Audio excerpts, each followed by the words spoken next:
Assalamualaikum warahmatullahi wabarakatuh. Ananda, apa kabar? Ketemu lagi dengan Ibu dengan materi yang berbeda. Hari ini akan kita coba membahas makanan dan zat makanan. Bagaimana kondisi Ananda? Sehat-sehat? Ya, insya Allah kita semua dilindungi oleh Allah Subhanahu wa Ta'ala. Kita akan lihat makanan dan zat makanan. Kita akan lihat pertama, yaitu adalah pentingnya makanan dan zat makanan dalam memenuhi asupan tubuh kita yang ada hubungannya dengan ilmu gizi. Apa itu ilmu gizi? Yaitu ilmu yang mempelajari segala sesuatu tentang makanan dan hubungannya dengan kesehatan yang optimal. Ya, istilah dalam ilmu gizi, apa yang akan kita temui adalah zat gizi, nutrisi esensial, kemudian ada makanan, ada bahan makanan, ada istilah pangan, dan ada istilah status gizi. Jadi nanti Ananda pernah mendengar gizi buruk atau gizinya bagus, nah itu status gizi. Dan yang terakhir, kita akan ketemu dengan istilah diet, ya. Bagaimana orang-orang yang berusaha menurunkan berat badan apabila dia sudah overweight. Kemudian ada diet yang seimbang. Nah, apa syarat makanan yang baik dan bagaimana makanan itu bisa menyehatkan? Pertama, makanan itu harus mudah dicerna. Jadi harus mudah dicerna, kemudian yang kedua harus higienis, bersih. Yang ketiga harus cukup nutrisi atau zat gizinya. Selanjutnya yang keempat, kita tahu berapa kalori dengan makanan yang kita makan. Itu syarat makanan yang baik dan menyehatkan. Jadi kalau makan berlebihan itu tidak baik dan tidak menyehatkan. Nah, berikutnya kita akan lihat adalah apa sih sebenarnya fungsi makanan pada tubuh kita? Fungsi makanan adalah sumber energi. Dengan adanya Ananda makan, ya, Ananda bisa menghasilkan energi yang akan kita lakukan untuk melakukan aktivitas sehari-hari. Kemudian untuk pertumbuhan dan pemeliharaan jaringan tubuh. Kemudian untuk mengatur proses tubuh, yaitu metabolisme tubuh, kemudian pelindung tubuh terhadap lingkungan dan bibit penyakit. Nah, selanjutnya kita akan lihat zat-zat makanan yang ada pada tubuh kita atau zat-zat makanan yang kita butuhkan adalah yang pertama harus ada karbohidrat. Jadi makanan yang kita makan itu dia harus mengandung karbohidrat, kemudian mengandung vitamin, ya, mengandung lemak, mengandung mineral, mengandung protein, dan mengandung air. Jadi kebutuhan utamanya adalah harus ada karbohidrat, lemak, protein, ibu ulangi, selanjutnya ada vitamin, mineral, dan air. Itulah zat-zat makanan yang kita butuhkan.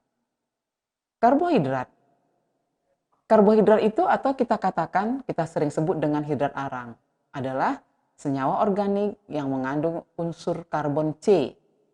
Kemudian ada hidrogen atau H dan ada oksigen. Jenis karbohidrat, ya, dibedakan atas ada monosakarida, ada disakarida, dan ada polisakarida.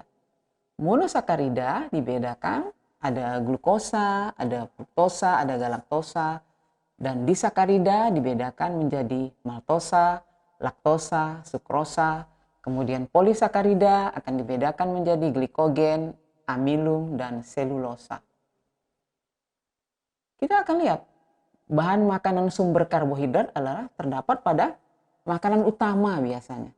Ada beras, ada jagung, ada gandum, kemudian pisang dan semua jenis buah yang rasanya manis, ya. Ada ubi jalar, ubi kayu, keladi, kentang, dan lain-lain. Kemudian sayur-sayuran yang berwarna hijau. Apa fungsi daripada karbohidrat? Sebagai sumber energi utama, berperan dalam metabolisme, menjaga keseimbangan asam basa sebagai bahan pembentuk struktur sel atau jaringan, kemudian membantu proses pengeluaran enzim. Berikutnya, makanan yang kita makan itu harus juga mengandung lemak. Apa maksudnya lemak? Lemak merupakan senyawa organik yang mengandung unsur karbon atau C, kemudian ada hidrogen, dan ada oksigen. Sering kita meminum susu, ya, nah itu termasuklah lemak, kemudian ada keju ya, ada daging. Lemak ini mempunyai senyawa-senyawa atau komposisi kimianya adalah ada lemak sederhana dan ada lemak campuran serta ada derivat lemak. Lemak sederhana tersusun atas trigliserida yang terdiri dari 1 gliserol dan 3 asam lemak. Kemudian lemak campuran, lemak dengan senyawa yang bukan lemak seperti fosfat, protein, dan gluktosa. Derivat lemak adalah senyawa yang dihasilkan dari proses hidrolisis atau lipid. Contohnya kolesterol, asam lemak, sterol, dan gliserol. Kita akan lihat asam lemak itu dibedakan atas asam lemak jenuh dan asam lemak tak jenuh. Dengan ciri-ciri kalau asam lemak jenuh sifatnya non-esensial dan wujudnya padat pada suhu kamar. Contohnya mentega dan gajih. Bukan gaji ya, gajih. Kemudian kalau lemak tak jenuh sifatnya esensial, umumnya wujudnya cair pada suhu kamar. Contohnya minyak goreng, minyak kedelai, dan minyak jagung. Selanjutnya, di mana terdapat sumber lemak? Sumber lemak itu kita bedakan, ada yang bersumber dari hewani, kemudian ada yang bersumber dari nabati. Lemak yang berasal dari hewani, contohnya daging, keju, mentega, susu, ikan segar, minyak ikan, dan telur. Kemudian lemak yang berasal dari tumbuhan, contohnya kelapa, kemiri, minyak zaitun, kacang tanah, dan buah alpukat. Selanjutnya kita akan lihat apa sih sebenarnya fungsi lemak. Fungsi lemak adalah pelindung tubuh dari suhu rendah. Misalnya Ananda kedinginan atau berada di daerah dingin, itu lemak berfungsi di situ, melindungi tubuh kita. Selanjutnya pelarut vitamin ADEK, kemudian pelindung alat-alat tubuh vital. Selanjutnya penghasil energi, bahan penyusun membran sel, dan penahan rasa lapar. Itu merupakan fungsi lemak. Dan berikutnya adalah pembawa zat-zat makanan yang esensial. Bagaimana Ananda? Kita akan lanjutkan. Yang berikutnya adalah protein.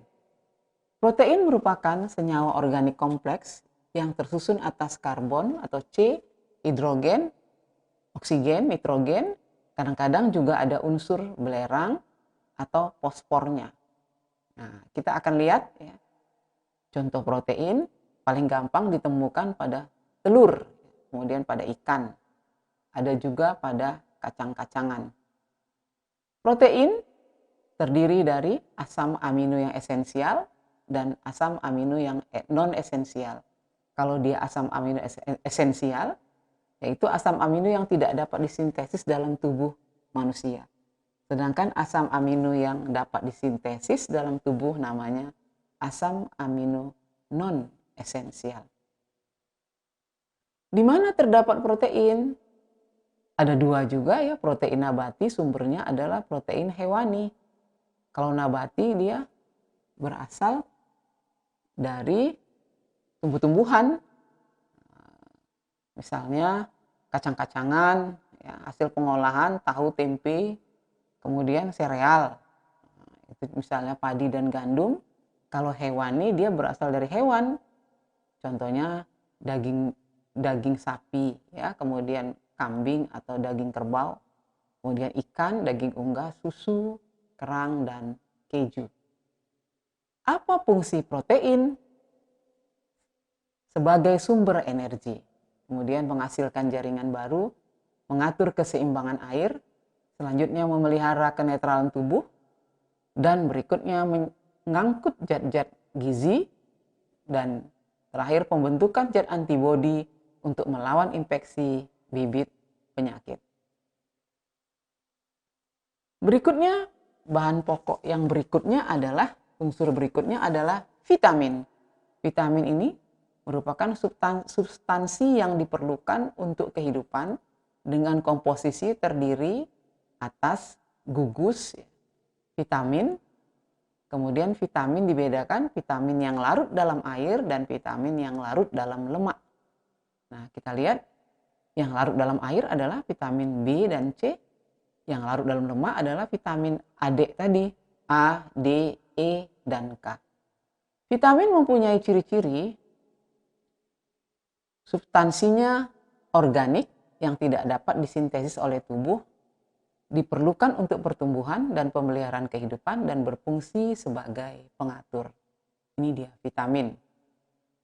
Selanjutnya kita akan lihat mineral atau Ananda sebut dengan garam-garam mineral. Ya. Apa itu? Zat kimia yang terdapat di dalam bahan makanan. Mineral itu akan kita lihat, akan kita bedakan.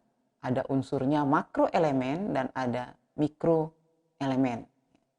Nah, kalau dia makroelemen contohnya dibutuhkan dalam jumlah besar itu adalah kalsium, fosfor, natrium.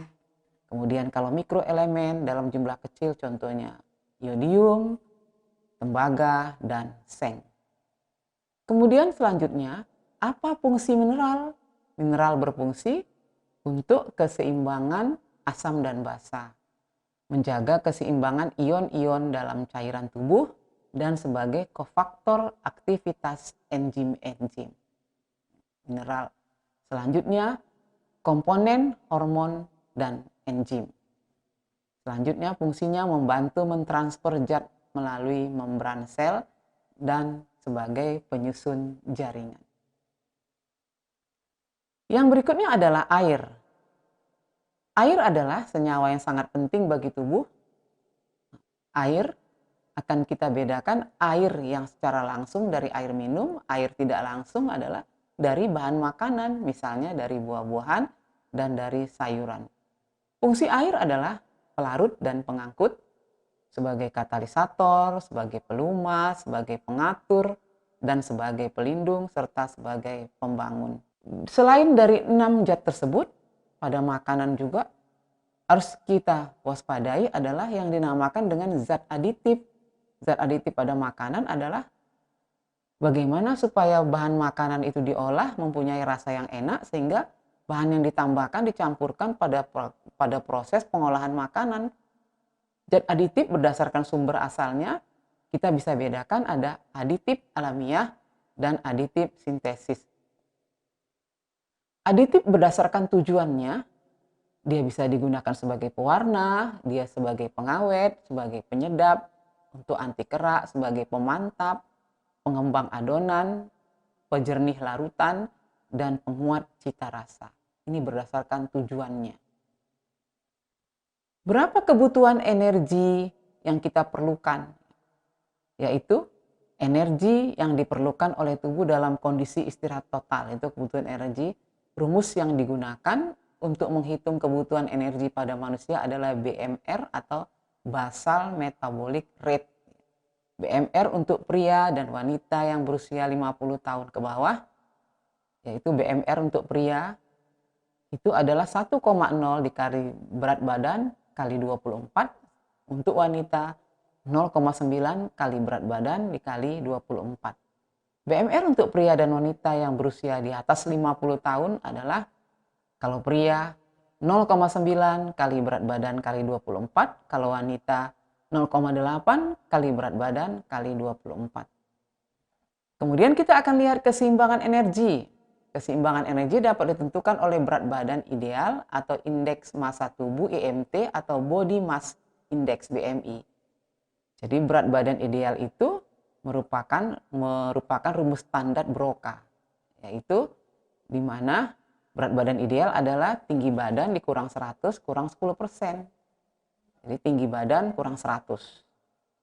Kemudian indeks massa atau body mass index adalah berat badan per tinggi badan kuadrat. Ini mengukur keseimbangan energi pada tubuh. Nah, kalau kita makan, kita memerlukan menu yang seimbang. Kita akan lihat apa pengertian menu yang seimbang. Yaitu aneka ragam makanan dalam jumlah dan proporsi yang sesuai. Sehingga memenuhi kebutuhan gizi seseorang untuk pemeliharaan dan perbaikan sel-sel tubuh. Kemudian untuk proses kehidupan serta pertumbuhan dan perkembangan. Pola menu makan seimbang yang dikenal masyarakat adalah pola menu 4 sehat 5 sempurna yang terdiri dari makanan pokok, lauk pauk, sayur, buah, dan susu. Di sini ada beberapa contoh menu seimbang. Ya. Jadi menu seimbang itu bukan harus dilihat dari bahannya yang mahal, kemudian rasanya yang enak, tidak juga begitu, adalah dilihat dari bagaimana komposisi antara 6 bahan makanan itu terdapat di dalam menu. Bagaimana makan itu diproses dalam tubuh? Bagaimana kita memprosesnya? Yaitu dengan cara pertama, ingesti, memasukkan makanan dalam mulut, kemudian digesti, pemecahan makanan menjadi molekul, kemudian absorpsi, penyerapan, kemudian eliminasi, proses pengeluaran dari saluran pencernaan dan sisa bahan makanan yang tidak tercerna. Sekian, Assalamualaikum warahmatullahi wabarakatuh.